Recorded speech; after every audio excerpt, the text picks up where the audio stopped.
All of the views and opinions expressed here are those of the individual speaking and may not be representative of KONIG American. At times, language may be considered vulgar. Listener discretion is suggested. You are now listening to the KONIG Behind the Wheel podcast.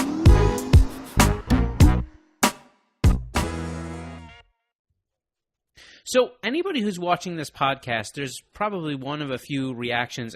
One of the things is this is the first time that we've had between KONIG and Faruk that we've had any kind of public, real interaction. There was one Facebook post one Instagram post that you put up, but for the most part, people might be like, where's the tie, right? So real quick, I'll run through some of it. Faruk and I, we have mutual friends, so there's that. And so I've always heard of you in different things, usually in the capacity of, Joey spotting for you and we're talking about you and your program or different things or, this has happened. And so in kind of just a storytelling context. But then Jimmy Mondragon, he reached out to me right before SEMA. There was kind of some weird thing that happened. But anyhow, basically said, hey, look, any idea, you want to square away a meeting with Reckless and Faruk and whatever at SEMA? And I said, sure, that sounds fine. So we schedule a meeting, and it's my first time meeting you face-to-face. Yep.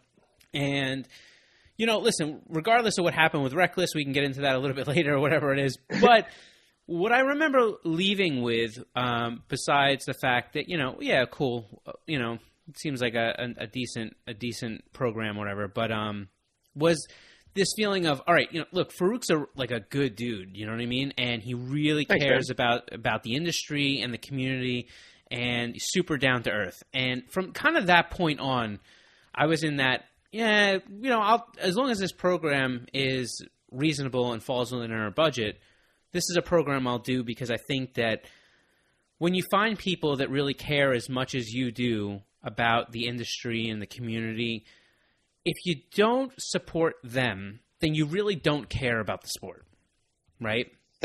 Those are kind words, man. Thank you very much. No. Like I said, I'm not doing it to butter you up. I don't have anything to butter you up over. We're already done. But listen, the truth is, there's a lot of people out there, and there's a lot of companies out there that they wanna put the copy on their ads. They want to say things about how they're out for the enthusiast, they're out for the thing.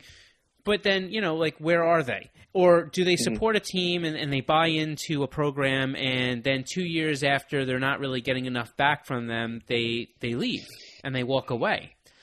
And, I was in a fortunate position. We started to touch on this a little bit before we started the podcast about kind of where my background was, but that's not really relevant to this. But the one thing that KONIG gave me, and I'll selfishly say they gave it to me, was they gave me this, look, you're a car guy and we're a car company and there's a lot of people in the office that are car people. So if you feel the right thing to do is to run after some of these teams, even if they're not the, top placing teams or whatever it is, however you want to use a metrics to judge them, right? Like, you do that. Like, we believe in you to do that. And when I had that ability, Thanks, my biggest thing was let's help as many people as we can. And so what we did was we have a NASA program that helps out a lot of the NASA pro drivers and their member benefits. We have, a program that we do with some of the grid life guys, to help them. And this is not one of these, there's some other companies out there here that they do things like, these ridiculous, 50 off of this monstrosity bubble MSRP. I mean, these are like, we don't do it for money. Like, we do it to get product out there because we know how expensive it is to run these programs. So you being able to kind of link up with us, I thought this was just, and Donovan, like, we're on, just going into that Sonoma Drift. I mean, Donovan Brockway, we've been with him for a few years. I mean, we took a year off. Yep. And, he called this year. It was kind of funny how it happened, but he was like, I just want to make sure we're still working together. I'm like, yeah, why not? And he's like, well, just want to make, the year off and the whole thing. And I was like, yeah, like, it's still good. You know what I mean? It's family. Exactly. Yeah. So, so that's a big thing. But I'm happy that we kind of are able to formally say that, between Konig and Faruk that we work together, and I'm very proud to announce it. That's it's funny because we can bother each other up for hours. You don't have to butter me up. But, I have nothing to give you anymore. But it's cool to partner with someone that's so passionate. I mean, offline we were talking about this, that you're passionate about the sport, sure, about motorsports in general, and you look into people and you don't just listen to what other people say. You go to races, and you even you remember seeing me at, I think it was New Jersey, just kind of arms deep in grease, and just it's cool that you can see that part of it, and it's I appreciate partnering with companies that share the same passion that I do for the sport, and you've got an amazing lineup of dudes on your crew, so it's very cool to be part of that, and I'm very honored to be a part of that. I remember the first S14 that I ever really drove was in high school. My buddy Adrian owned it, and it had a set of Konigs on it. So it all comes full circle, right?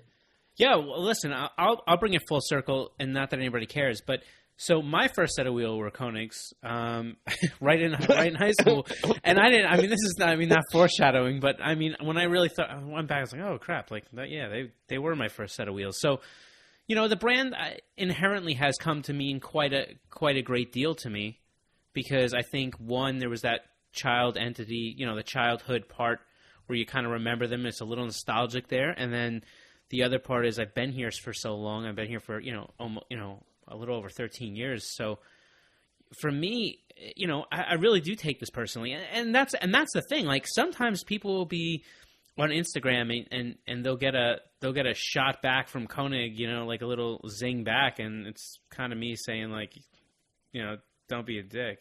So, but